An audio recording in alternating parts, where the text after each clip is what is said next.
Dear friends, learn English grammar with Madhav മാഷ്.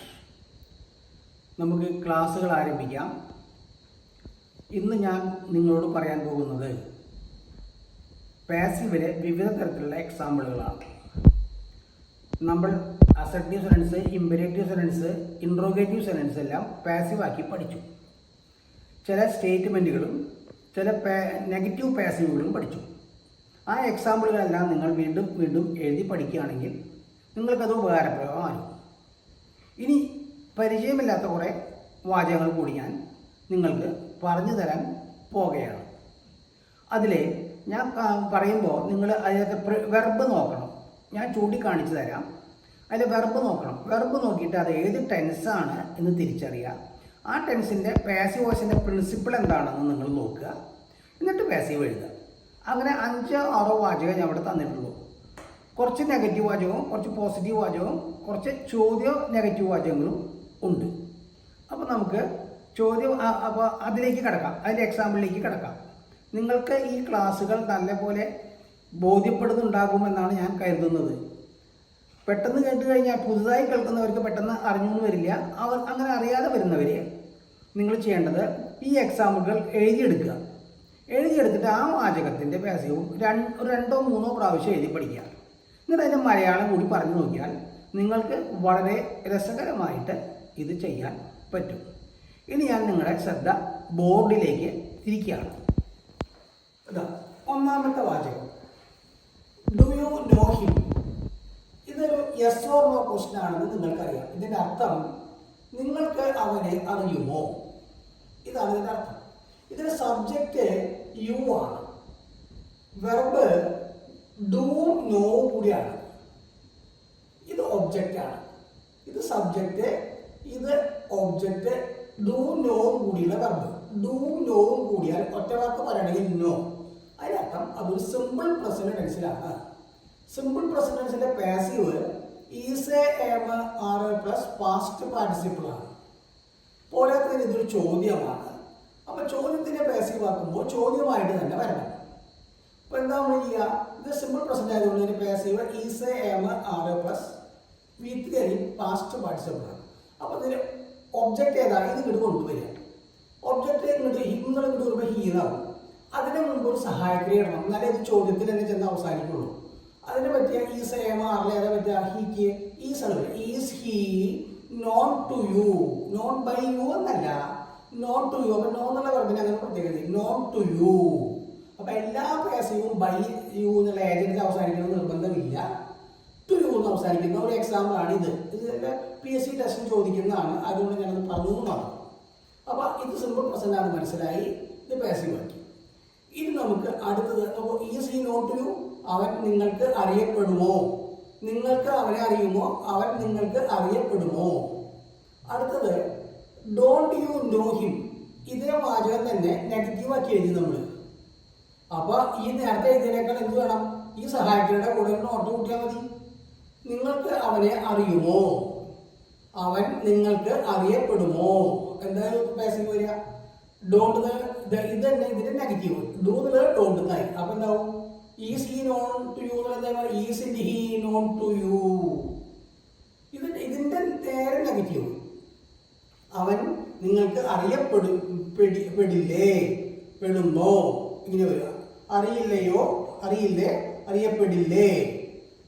മൂന്നാമത്തെ, I gave him A pen. I എന്നുള്ള subject, gave എന്നുള്ള verb simple past tense ആണ്. Him എന്നുള്ള object. ആരെ ആർക്ക്?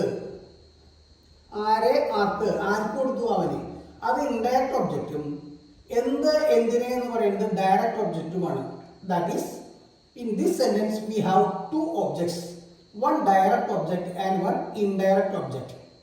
ആരെ ആർക്ക് എന്ന് പറയുന്നത് ഇൻഡയറക്റ്റ് ഒബ്ജക്റ്റും എന്തിനെ എന്ന് പറയുന്നത് ഡയറക്റ്റ് ഒബ്ജക്റ്റുമാണ്. ഞാൻ പറയുന്നത് ശ്രദ്ധിക്കണം. ആരെ ആർക്ക് എന്ന് പറയുന്നത് ഇൻഡയറക്റ്റ് ഒബ്ജക്റ്റും എന്തിനെ എന്ന് പറയുന്നത് ഡയറക്റ്റ് ഒബ്ജക്റ്റുമാണ്. അപ്പോൾ when we see these 2 direct objects we can use both of them. രണ്ടും നമുക്ക് ഉപയോഗിക്കാം. രണ്ട് വെച്ചിട്ട് നമുക്ക് പാസീവ് എഴുതാം. അപ്പോൾ ആദ്യം എ പെൻ ഡയറക്റ്റ് ഒബ്ജക്റ്റ് വെച്ചിട്ട് എഴുതാം. ഇത് സിമ്പിൾ പാസ് ചെയ്തുകൊണ്ട് passive was or were plus P P ആണ്, അതായത് V3 ആണ്. അപ്പൊ a pen was given, was given, a pen എന്നുള്ള ഒബ്ജക്റ്റ് വന്നു, ഒബ്ജക്റ്റ് സബ്ജക്റ്റ് ആയിട്ട് വന്നു, അപ്പൊ അത് കാരണം വാസ് എന്നായി. A pen was given to him by me, ഒരു പേന അവനെ എന്നാൽ കൊടുക്കപ്പെട്ടു, ഞാൻ അവനൊരു പേന കൊടുത്തു, ഒരു പേന അവനെ എന്നാൽ കൊടുക്കപ്പെട്ടു. Was given കൊടുക്കപ്പെട്ടു. അപ്പൊ നമ്മളിപ്പോ എഴുതിയത് ഡയറക്റ്റ് ഒബ്ജക്റ്റ് വെച്ചിട്ടാണ്. നമുക്ക് ഇൻഡയറക്റ്റ് ഒബ്ജക്റ്റ് വെച്ചിട്ട് എഴുതുക. ഇൻഡയറക്റ്റ് ഒബ്ജക്റ്റ് എന്താ? ഹിം വരുമ്പോൾ ഹി എന്നാവും. അപ്പൊ എന്താവും? He gave was or were plus past participle. He was given, അവന് കൊടുക്കപ്പെട്ടു. എ പെൻ ബൈ മീ, എന്നാൽ അവനൊരു പേന കൊടുക്കപ്പെട്ടു, അവനൊരു പേന എന്നാൽ കൊടുക്കപ്പെട്ടു എന്ന് പറഞ്ഞാലും തെറ്റില്ല. അപ്പൊ രണ്ട് ഒബ്ജക്റ്റുള്ള വാചകത്തിനാണ് നമ്മളിപ്പോൾ പാസീവ് ആക്കിയത്. ഇനി won't you punish your son, ഇതൊരു ഫ്യൂച്ചറുള്ള നെഗറ്റീവ് ക്വസ്റ്റ്യൻ ആണ്. വോണ്ട് യു പനിഷ് യുവർ, നിങ്ങൾ നിങ്ങളുടെ മകനെ ശിക്ഷിക്കുമോ? അപ്പൊ നിങ്ങളുടെ മകൻ നിങ്ങളാൽ ശിക്ഷിക്കപ്പെടുമോ എന്ന് വരും. അപ്പൊ വിൽ എന്തായി മാറും? വിൽ പനിഷ് സിമ്പിൾ ഫ്യൂച്ചർ ആണ്. ഇതിന്റെ will or shall plus be plus V3 ആണ് ഇതിന്റെ പ്രിൻസിപ്പിൾ. അപ്പൊ വോണ്ട് യുവർ സൺ ഒബ്ജക്റ്റ് ഇവിടെ കൊണ്ടുവരും. Be punished, will or shall plus be plus past participle punished by you. നിങ്ങളുടെ മകൻ നിങ്ങളാൽ ശിക്ഷിക്കപ്പെടുമോ? നിങ്ങൾ നിങ്ങളുടെ മകനെ ശിക്ഷിക്കുമോ? നിങ്ങളുടെ മകൻ നിങ്ങളാൽ ശിക്ഷിക്കപ്പെടുമോ? എക്സാമിൽ എഴുതി പഠിക്കണം, അല്ലാണ്ട് നിവർത്തിയില്ല. Why have you postpone this, ഒറ്റ വാക്കാണ് കേട്ടോ പോസ്റ്റ് പോൺ എന്നുള്ളത്, രണ്ട് വാക്കല്ല. Why have you postpone the marriage, എന്തുകൊണ്ടാണ് നിങ്ങൾ വിവാഹം നീട്ടിവെച്ചിട്ടുള്ളത്? വെച്ചിട്ടുള്ളത് നോക്കൂ. അത് വൈ എന്നുള്ളത് വെച്ച് കൊടുക്കുക. ഹാവ് പോസ്റ്റ് പോൺ എന്നുള്ളതായതുകൊണ്ട് പ്രസന്റ് പെർഫെക്റ്റ് ആണ്. പ്രസന്റ് പെർഫെക്റ്റ് പാസീവിന്റെ നിയമം ഹാസ് ഓർ ഹാവ് പ്ലസ് ബീനെ പ്ലസ് V3 ആണ് അല്ലേ? അപ്പൊ നമുക്ക് എന്ത് ചെയ്യാം? ഏത് object? Why have you post the marriage, എന്ത് പറഞ്ഞിട്ട് വെച്ചു? മാരേജ് കൊണ്ടുവരും. വൈ മാരേജ് ഏകവചനായതുകൊണ്ട് ഹാസ് വെക്കണം. ഹാസ് ഓർ ഹാവ് പോലെ has the marriage been postponed by you, എന്തുകൊണ്ടാണ് കല്യാണം നിങ്ങളാൽ നീക്കി വെക്കപ്പെട്ടിട്ടുള്ളത്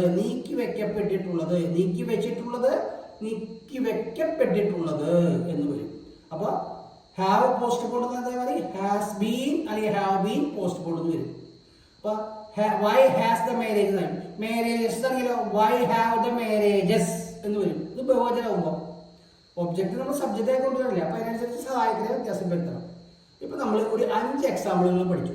ഇത് നിങ്ങൾ വീട്ടിലിരുന്ന് നല്ലപോലെ എഴുതി പഠിക്കണം, മറക്കരുത്. ഇനി നമുക്ക് നേരിട്ട് ഞാൻ കാര്യങ്ങൾ പറയാം. ഇപ്പൊ 5 സെന്റൻസ് ആണ്.